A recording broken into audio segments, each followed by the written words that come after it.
శివమహాపురాణం రుద్ర సంహిత Yuddhakanda 53rd చాప్టర్లో 31 శ్లోకాల నుంచి. అనిరుద్ధుణ్ణి చంపమని సేనని పంపిస్తే తన పరాక్రమతో వాళ్ళందరినీ చంపేశాడు. ఇలా కాదని చెప్పి మళ్ళీ ఇంకా 1,00,000 మందిని పంపించాడు. తను కూడా వెళ్ళాడు. ఆ యుద్ధ పరాక్రమతో తను జయించటం కష్టమని అర్థమయ్యి అంతర్ధానమయ్యి కపటంగా నాగపాశ బంధనాల్లో బంధించేశాడు.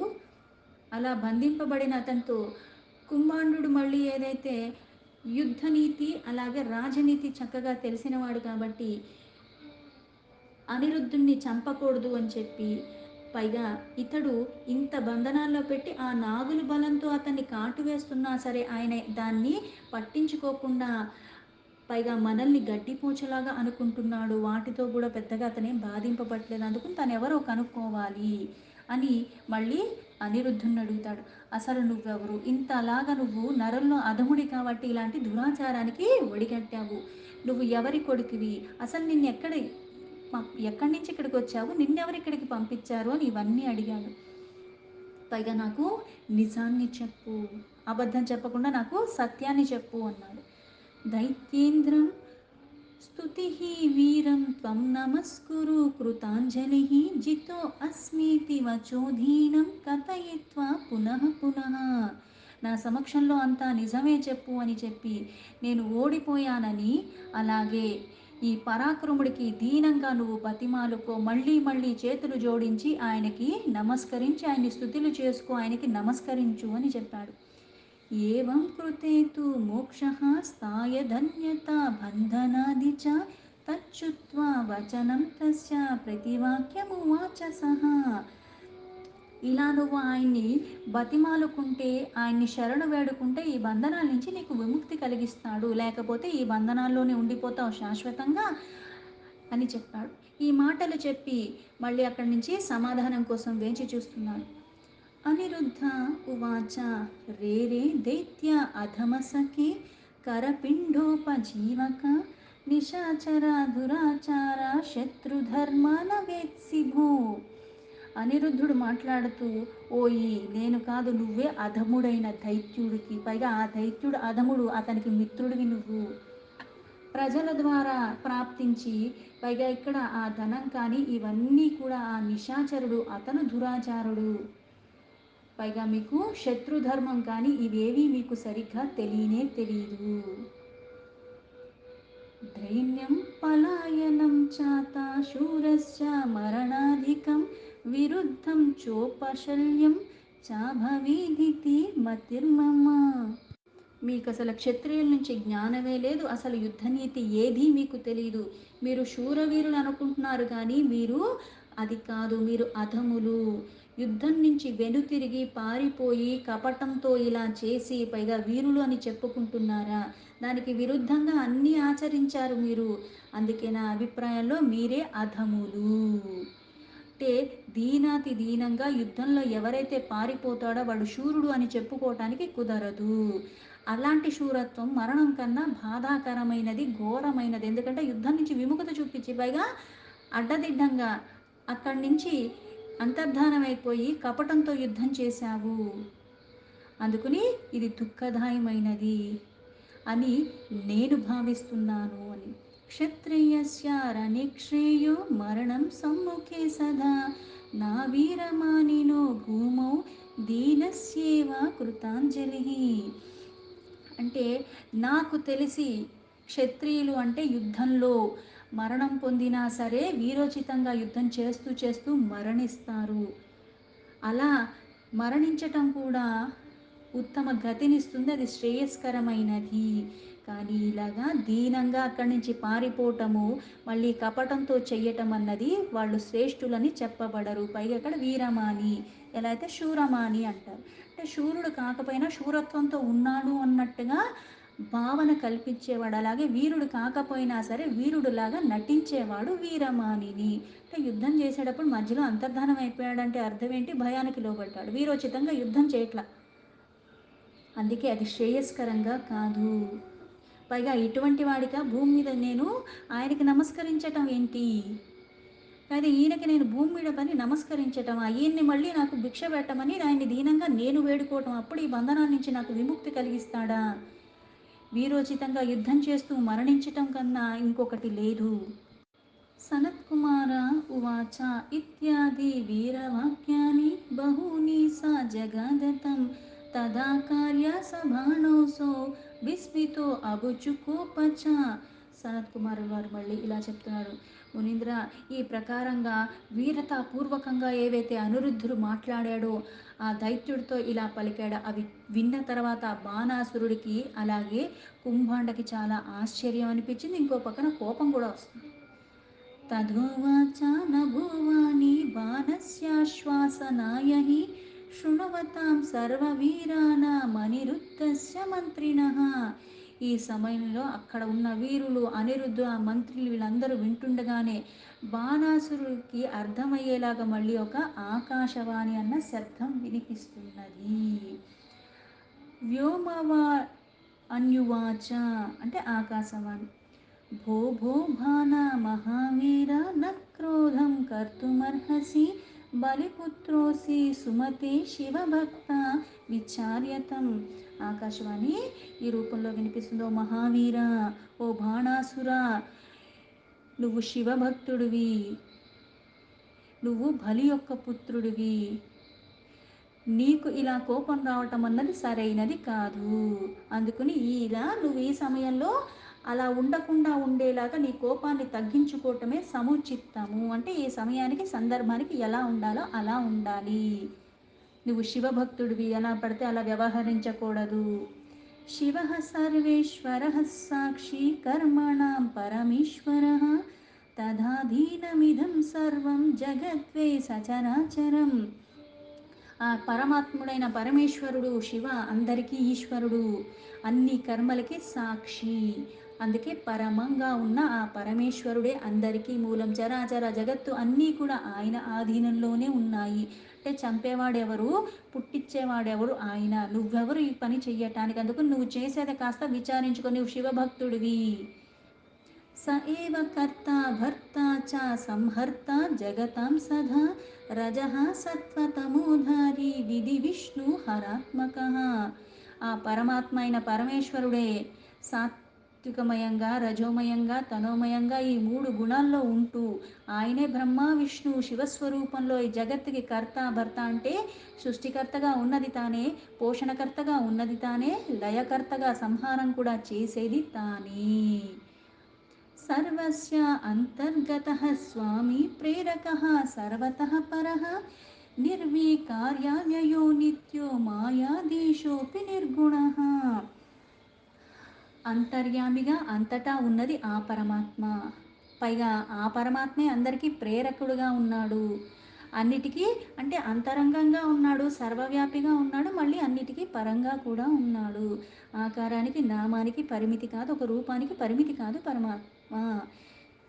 అందుకే నిర్వికార, అవినాశి, శాశ్వతమైన వాడు, నిత్యుడు, సత్యుడు, ఎప్పుడూ ఒకలాగా ఉన్నాడు, మార్పులు చేర్పులు లేనివాడు.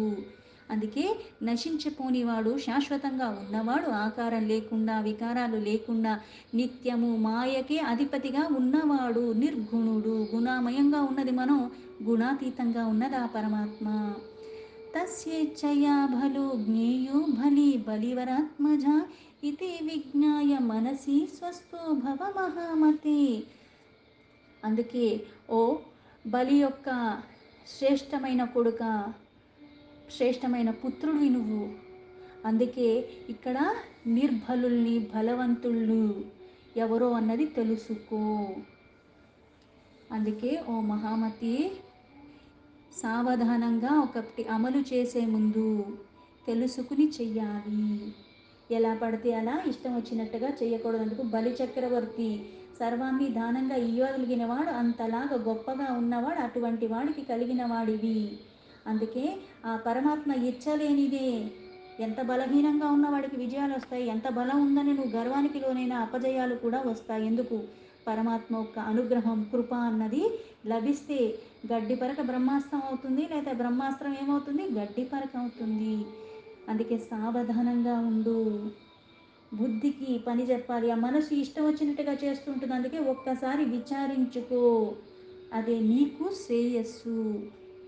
గర్వాపహారి భగవాన్ నానా లీలా విశారదః నాశయిష్యతి తే గర్వమిధానిం భక్తవత్సలః. పరమాత్మ ఏం చేస్తాడంటే ఎన్ని రకాల లీలలు చేస్తూ, లీలలు చేయటంలో కూడా చాలా నైపుణ్యత కలిగి ఉన్నవాడు.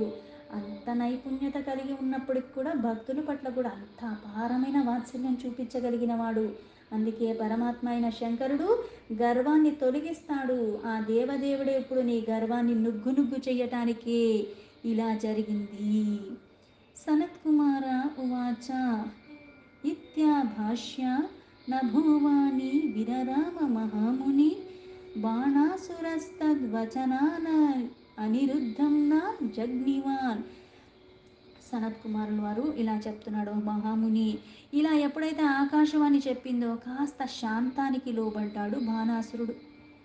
ఆ ఆకాశవాణి చెప్పిన మాటలనికి సరిగ్గా విని దానికి అనుసరించి అనిరుద్ధుణ్ణి చంపకూడదు, ఎందుకంటే చంపేస్తానని ప్రగల్భాలు పలికాడు.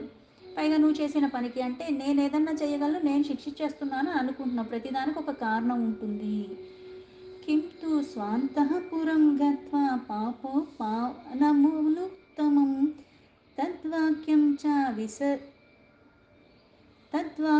చ విసస్మార విజహార విరుద్ధదిః. ఇలా అంతఃపురంలో వెళ్ళి ఇక్కడ ప్రతికూలమైన బుద్ధి, ఉత్తమ రసపానం అన్నీ చేసిన తర్వాత మళ్ళీ ఆ మాటలను ఒక్కసారి గుర్తు చేసుకునే ప్రయత్నం చేసుకున్నాడా అంటే అది మర్చిపోయాడు.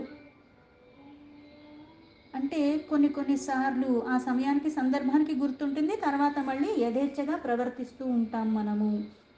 అలాగే ఈ బాణాసురుడు కూడా ఆకాశవాణి వినిపించినవన్నీ కూడా మళ్ళీ ఎప్పుడైతే కాస్త దానికి ఆ వచనాలు విని కాస్త తగ్గాడు, ఆలోచనలో పడ్డాడు. మళ్ళీ తర్వాత అనిరుద్ధుని వధించాలన్న ఆలోచనలు అయితే బయటపడ్డాడు, కానీ విషభరితమైన నాగపాశర బంధం నుంచి అనిరుద్ధుణ్ణి మాత్రం విడిపించలేదు. మళ్ళీ కాలగమనంలో ఆ రసాన్ని పానం చేసి అన్నీ చేసి మర్చిపోయాడు. తతో అనిరుద్ధో బద్ధస్తు నాగభోగేర్విశోల్పభణేః ప్రియాయా తృప్త చేతాస్తు దుర్గా సస్మార తక్షణాత్. దీని తర్వాత అంత విషసర్పాలైన బంధనాల్లో ఉన్న అనిరుద్ధుడు ఆ మనస్సంతా కూడా తదేకంగా ఆ దుర్గాదేవిని స్మరిస్తూ ఆ దుర్గాదేవి మీదే పెట్టాడు. అనిరుద్ధ ఉవాచ, ఆ దుర్గాదేవిని ఇలా స్తుతిస్తున్నాడు. శరణ్యే దేవి బద్ధోస్మి దహ్యమానస్తు పన్నగైః ఆగచ్చ మే కురు త్రాణాం యశోదే చండరోషిణి. ఓ శరణాగతి, అంటే నేను నిన్నే శరణు వేడుకుంటున్నాను తల్లి. అమ్మ యశోద చండరోషిణి, నన్ను ఈ నాగబంధనాలంటే ఈ సర్ప బంధనాల నుంచి విముక్తి కలిగించు. ఈ బంధనాల్లో ఉంటే నేను ఈ భస్మ సర్పాల ఒక బాధలకి తట్టుకోలేక నేను భస్మమైపోతానేమో, ఈ సర్పాగ్నికి నేను తట్టుకోలేకపోతున్నాను. అందుకే నువ్వే వచ్చి నన్ను రక్షించు, నువ్వు కాకపోతే నాకు దిక్కెవరు తల్లి. అందుకని ఎటువంటివైనా సరే తొలగించగలిగిన దానివి, అందుకు నువ్వే నన్ను రక్షించు అన్నాడు. శివభక్తే మహాదేవి సృష్టి స్థిత్యంతకారిణి త్వాం వినా రక్షకో నాన్యస్ తస్మాద్రక్ష శివేహి మాం. ఓ మహాదేవి, నువ్వే సృష్టికి, స్థితికి, ప్రళయానికి అన్నిటికీ మూలమైన దానివి. నువ్వు లేకుండా ఏదీ జరగదు.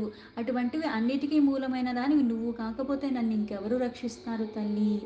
నాకు నువ్వే దిక్కు, నన్ను నువ్వే రక్షించాలి. ఈ నాగపాస బంధం నుంచి కూడా నాకు విముక్తి కలిగించాలి. దీనితో నేను బాధపడుతున్నాను.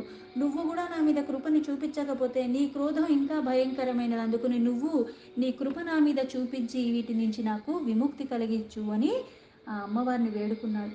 సనత్కుమార ఉవాచ తేన తం తోషితా తత్ర కాళీ భిన్నా జనప్రభా జ్యేష్ఠకృష్ణ చతుర్దశ్యాం సంప్రాప్తాసిన్ మహానిషి.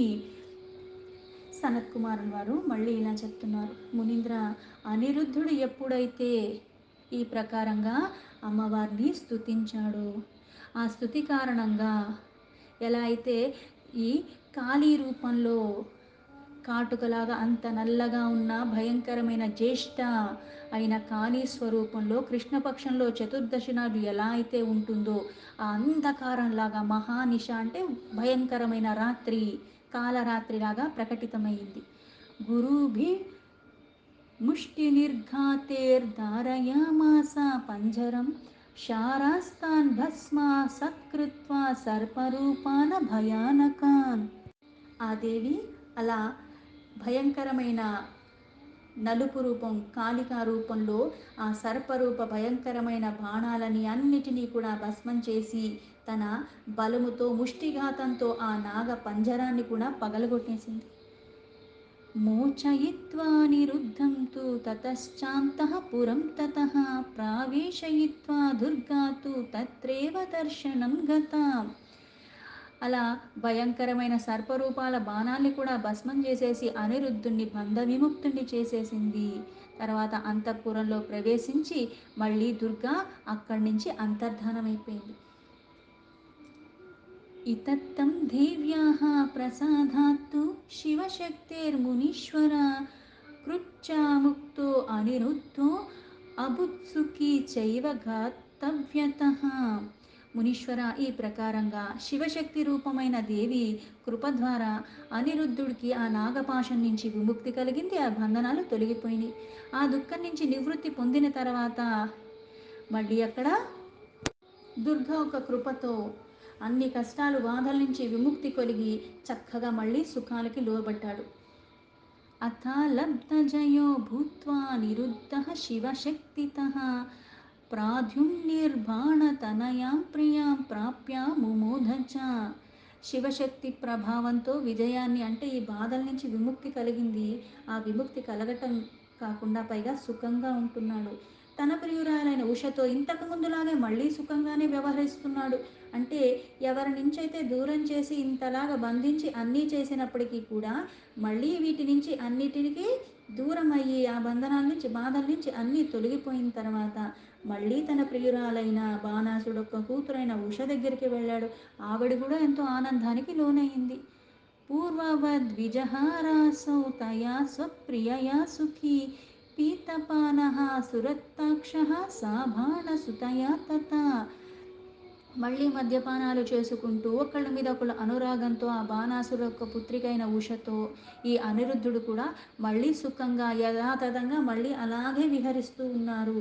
అంటే ఇంత యుద్ధం జరిగింది, బంధనాల్లోకి వెళ్ళాడు, బంధనాల నుంచి విముక్తి పొందాడు, అయినా సరే మళ్ళీ అదే పనిగా మళ్ళీ అదే చేస్తూ ఉన్నారు. ఇచ్ఛానుసారంగా మళ్ళీ ఇంతకుముందు ఎలా అయితే సుఖంగా విహరించారో ఇక్కడ కృష్ణుడొక్క మనవడు అలాగే బాణాసురుడొక్క పుత్రిక కూడా మళ్ళీ అలాగే హాయిగా విహరిస్తూ ఉన్నారు. అంటే ఇక్కడ ప్రతిదానికి ఒక కారణం ఉన్నది.